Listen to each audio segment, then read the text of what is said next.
एखादी मिळकत नवीन शर्तीची आहे, सिलिंगची आहे किंवा वेगवेगळ्या प्रकारच्या वतनाची आहे आणि त्या मिळकतीच्या संदर्भामध्ये आपले काही हक्क असतात. उदाहरणार्थ कब्जा असतो किंवा वारसा हक्क असतात. काही जणांची नावं त्या मिळकतीच्या उतार्यावर नोंदवलेली नसतात, परंतु त्यांच्या वाडवडिलांचा त्या मिळकतीमध्ये हक्क असतो आणि वारस नोंद करत असताना काही नावं जी आहेत ती कमी केलेली असतात किंवा त्या उतार्यावर वारस म्हणूनच घेतलेली नसतात. अशा वेळी त्या मिळकतीची परवानगी काढून विक्री केली जाते.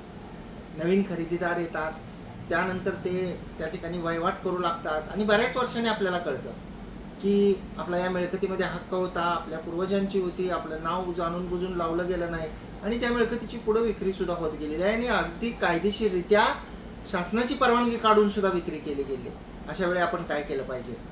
विक्री होण्याच्या पूर्वी आपण कोणत्या गोष्टींची काळजी घेतली पाहिजे आणि विक्री झाल्यानंतर आपण काय केलं पाहिजे?